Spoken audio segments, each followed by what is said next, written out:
Hello. In this session we're going to have a look at the Prince2 product-based planning technique. First, let's put the technique into context. Let's have a look at the various types of Prince2 plan.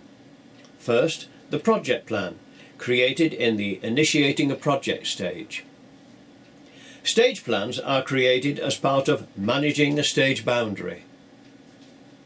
Team plans are created by a team manager when accepting a work package. And lastly, the exception plan, created, if needed, in managing a stage boundary. All of these plans can be constructed with the product-based planning technique. The only difference will be the level of detail needed for the plan. All the Prince plans are created using the procedure described in the Prince approach to plans in the Plans chapter. After the design of the plan, the actual product-based planning technique is used in defining and analysing the products. Before we look at that in more detail, let's just have a look at the other steps in constructing a plan. Identifying activities and dependencies is where many planners will begin to use a planning and control software tool to create a planning network. Estimating the time and resources required is often done at the same time of scheduling. This is when the network is transferred to a Gantt chart. Remember, you don't have to break the products down into activities. Many people stick with products. For example, the project plan is a higher level plan, and it may be more useful for the project board to see a plan simply of 10 to 15 products on one sheet of paper covering the project's work and key events. As this diagram shows, product-based planning has 4 steps. A product description of the final product enables everyone involved to understand and agree what the project has to deliver. The product breakdown structure is simply a mechanism to help us think of the products that will be needed in the plan. Product descriptions of all the products we need to achieve our final deliverable mark the beginning of our thoughts on the purpose of each product, the quality required of a product, and how the presence of that quality can be tested. The product flow diagram is where we think about the sequence in which the products need to be built or obtained and the dependencies between the products. So here we are. Just 4 steps, some very simple rules and just 2 diagram shapes to remember. Let's have a look at the first step, writing a product description for the whole project. It's a very simple, brief document. We create this at the very beginning of the project in a question and answer discussion with the users. It gives the project manager a basis on which to approach the project board members to ask, is this what the project is going to produce? It helps ensure that the customer, the supplier, and the users of the final product have the same understanding of what the project is to do. Let's have a look at the second step, creating a product breakdown structure. For this, I'm going to take an incredibly simple example. So simple that in fact you would never dream of drawing diagrams in order to plan it. I'm going to decorate a small room. Let's have a look at the product breakdown structure for this. The product breakdown structure is drawn here as a hierarchy. You could choose to draw it as a mind map or an indented list if you wish. I start with my final product. My next thought is that I have to prepare the room before I can decorate. I'm not going down to the actual products yet, but I've now got a couple of memory joggers. Preparation reminds me that I need to take off the old wallpaper, sandpaper the woodwork and clean everything. Decoration reminds me to paint the woodwork and paper the walls. Preparation and decoration are not products in themselves, just groupings, and they will not be carried forward into the product flow diagram. Note that because this is a product breakdown structure, I make sure that I list products, not activities, at this time. Thinking about all the water and paint that will be splashing around, I realised that it would be a good idea to take the carpet up. This gives me 2 new products. Notice that in the product breakdown structure, I'm not concerned with the sequence of the products. To keep a nice smooth flow to our look at this simple example, let's jump to the fourth step of product-based planning, the creation of our product flow diagram. It's not going to be a complex plan, but it will serve to show the basic principles. I normally start a product flow diagram by putting in the final product as the last product in my flow. Then I look at the other products and ask myself, what is the last product to be completed before I have achieved the final product? In this case, it would be the replaced carpet. I then have a look at the 3 remaining decoration products and decide that the painted woodwork is needed before the papered walls. You can work at the sequence and dependencies in whichever way you like. In this example, you might decide that the first product is removed carpet and that stripped walls come before rubbed down woodwork. The final preparation product is cleaned surfaces, and there we have the flow. Notice that arrows indicate the sequence. Notice also that we have used the same names as in the product breakdown structure, 2 more simple rules for us to follow. Now this was an ultra simple example. There was no question of creating any of the products in parallel. One product had to be finished before the next could begin. Nor was there any chance of using products created by another project or using products that were already available when our project began. Before we take a look at external products, let's take a closer look at what they are. The first point reminds us of the description of an external product. We'll see a number of examples to clarify this. This little diagram is taken from a project that had to move machinery from one site to another. This couldn't be done before the local council had improved a local road. Although our plan was dependent on it, the project manager had no control over it, so it's an external product. Another rule here, Prince 2 uses an ellipse to denote an external product. A mistake often made is to put the source of the external product in the ellipse rather than the product. In the example here, the mistake would be to put the local council in the ellipse instead of the product they are delivering, the improved road. Remember what I said earlier, external products should appear in the product breakdown structure. Another easy mistake to make is to think that products produced by external supplier teams in your project are external products.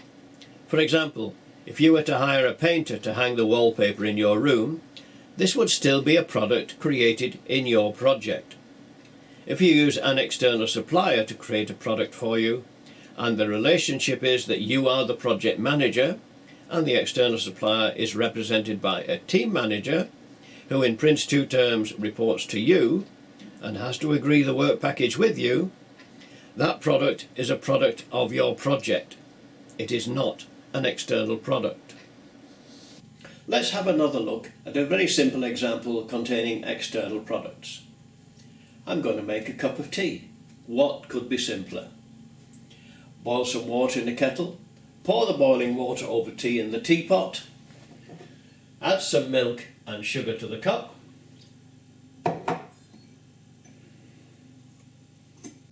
and pour in the tea.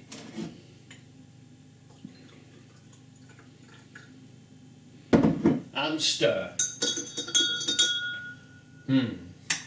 Looks a bit weak. Maybe I should add 1 or 2 quality products in that sequence. But let's keep it simple. What would my product breakdown structure for this epic project look like? Here we are. Our final product is at the top of the structure. My first planning thoughts were that I would need ingredients and equipment. These aren't products themselves. They are more examples of groups. Here are my thoughts on the ingredients I would need. I realised that one ingredient that I would need was water. Then later, this reminded me that I would start with cold water and that I had to turn this into boiling water. 2 products, so water becomes another group. Tea also turned out to be two products, the original tea bag and later the brewed tea. Similarly, the kettle. This becomes a group. I already have an empty kettle, so I show it as an external product, and I have to create a filled kettle. Remember, the group products will not be transferred to the product flow diagram. Before we move to the next step, let's take a closer look at some key points that will help you create some good product breakdown structures. Remember that this is product-based planning. Think of products, not activities. In the simple product-based structure that we have just done, we had boiling water, not boil the water. A cup of tea, not pour a cup of tea. This may seem pedantic, but you can define the quality of a product and check that quality far easier than you can check the quality of an activity. If you doubt this, think of activities such as drilling holes or sawing wood. It's easy to measure the quality of the finished product and very difficult to define the quality of the activity. Even if you think you can define the quality of the activity, the quality of the end product is much more meaningful. Let's have a look at the second key point. If I had broken down cold water into boiled water, tea bag and brewed tea, this would have been wrong. Cold water does not consist of these things. They follow later in the process. One-to-one breakdowns are unnecessary. For example, if I had shown milk as consisting of skimmed milk and nothing else, I should not be adding extra information. In such a case, I should combine the two and replace milk with skimmed milk at the higher level. Once you have broken products down, they should not join up again lower down in the hierarchy. Do not use arrows in the product breakdown structure. Just top to bottom or right to left, if that makes sense on the paper, board or screen on which you are drawing. We are not attempting to show sequence.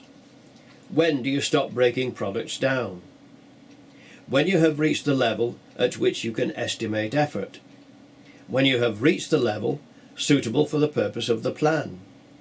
For example, in a project plan, you only want to show the major products of the project. You don't want to have so many sub-products on there that the project board cannot see the wood for the trees. As a rule of thumb, a project plan should not need more than 15 to 20 major specialist products. Now, let's get back to making a cup of tea. I'm getting quite thirsty. Let's have a look at the product breakdown structure for this epic project. Now that we have identified all the necessary products, we should carry out the third step of product-based planning, writing product descriptions. A clear, complete and unambiguous description of each product is a tremendous aid to its successful creation. A product description carries important information about the product. It is a key element in the quality work of a project. It is given to the creator to explain what quality is required of the product when built. It is later given to the quality checkers to establish if the required quality has been built into the product. A documented and agreed product description ensures that all personnel affected by that product have the same understanding. A product description written for each product helps to ensure that it is understood, to provide a pointer to the way in which a product is to be presented, and to define its quality criteria. A product description is a list of information about a product that we need to know as part of our planning activity. Each product should have a unique title. We should understand the purpose of the product. It is very easy to assume that we know the purpose of a product, but there may be several secondary purposes that we must understand in order to deliver a satisfactory product. For example, a company Christmas card. It may have the main purpose of sending festive greetings to all customers. But there are other purposes. Reminding them that you're around and ready to supply them. impressing them with your quality, showing them that they are not forgotten by you. Composition identifies the various parts of the product. This is useful because it may remind us of other products needed in our plan. If it is a complex product, composition may be limited to the major sections or components of the product. These may be broken down later in their own product descriptions as part of the plan that produces them. Derivation tells us either where the product is to come from or from where we get the information for the product. As an example of where it comes from, this would be the case for an external product. If we remember the earlier example of the improved local road, the derivation for this would be the local council. As an example of from where we get the information, if the product was a design, it will be derived from the user's specification, relevant safety standards, existing designs, and design expertise. Form or format. That should describe the appearance of the product. If the product is a document, this is where you could specify the template, font, and type of paper. If the product is a boat, is its form going to be wood, metal, or plastic? At this stage of planning, you may not know to whom you would delegate the job, but you may wish to identify the type of skill that will be required. This will help in later planning steps. Is the skill available? Do you have a plan in training for that skill? Do you have to find people with that skill? Quality criteria are very important. This is where we begin to translate the customer's quality expectations and quality management strategy into the specific quality requirements of a single product. Be careful when thinking of quality criteria. It is very easy to make them so bland that even a bad product can meet them. A quality criterion should be measurable in some way. For example, what does easy to use mean? By a trained scientist or a member of the public? After several hours of training and practice, or immediately on site? The more precise our measurements can be, the better. Quality method. How will we test for the presence of that quality in the finished product? If the product is a document, will the method be a formal or informal quality review? If the product is qualified driver, the quality method will be a driving test. Remember, when considering the quality method, that you may want to test the quality on more occasions than just when the product is finished. At this early planning stage, you may wish to only enter the type of skill you will need to test the product. Of course, if you know the specific resource to be used, stick it down. Well, that's the theory of writing product descriptions. Let's take a look at an example. If we remember our project to make a cup of tea, let's write a product description for the teapot. For the teapot, I've written down 3 purposes. Here they are. With your knowledge of teapots, I hope that they seem reasonable. Notice the derivation. What I'm saying here is that the teapot is already available in the house. The project doesn't have to make it the teapot or go out and buy it. Have a look at the quality criteria. They're all measurable. Again, it's easy to write weak, bland quality methods that don't really help the person or persons testing the product.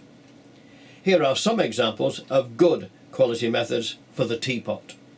And here are just a few more to show that you can generate quite a few sensible methods by looking at the quality criteria and asking yourself, how will I test that? Let's have a final look at product descriptions and then get back to product flow diagrams. Baselined means frozen. Once a plan has been approved, we don't change the product description without the approval of those who approve the plan. The product description provides a valuable part of the information required about a product for the purpose of configuration management. Let's remind ourselves of the product breakdown structure for the project to brew a cup of tea. Many of the products we will use are already available. So the product flow diagram will give us the chance to demonstrate the use of external products. I have taken the view that cold water is an external product. It's either provided at the tap or someone has filled a filter jug with it for me. The kettle is already available, so the first product that our plan has to produce is the filled kettle.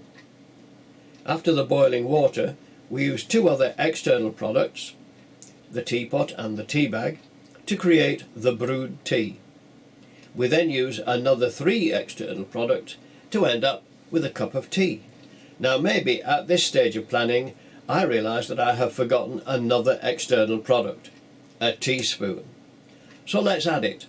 But remember that we must go back and add the product to the breakdown structure. Now that we know about external products, we can see that our original product breakdown structure would have properly been drawn like this, showing all the external products. Let's summarise the rules for drawing a product flow diagram. Most of these we've chatted about, but let me draw your attention to the third point. Do use the same product names in the product breakdown structure, the product descriptions and the product flow diagram. Arrows are important to show the sequence of development, especially where the connecting lines run against the normal flow of top to bottom or left to right. There you are. That's our look at product-based planning. I've used it for many years now and I find it really valuable. I hope you do too. Let's finish with a summary. The 4 steps are: write a product description for the final product, draw a product breakdown structure, write the other product descriptions, draw a product flow diagram. Remember that we are thinking of products, not activities. The only purpose of the product breakdown structure is to help you think of all the products your plan needs, including any external products. Show dependencies with arrows in the product flow diagram. Arrows in the product flow diagram, but not in the product breakdown structure. Only take intermediate products into the product flow diagram if they represent a final test or collation of the lower level products. Use the same names. A product breakdown into one lower level product is not a breakdown. We haven't talked about including Prince2 management products on our plan. This is optional. Certainly I wouldn't advise you to add them to the project plan, but it may help you to add some into your stage plans, such as the end stage report, just to remind you that you have to allow time for that at the appropriate time. Most people wait until they create the Gantt chart to add the management products, such as reports, to their task line. Use a rectangle for all your products or memory joggers, and an ellipse for external products. Remember to identify the external product, not its source. That completes our look at product-based planning. I hope you found the exercise useful and helpful. Try it out on some of the small tasks that you do, and when you feel comfortable, I'm sure you'll find it a big benefit in your planning.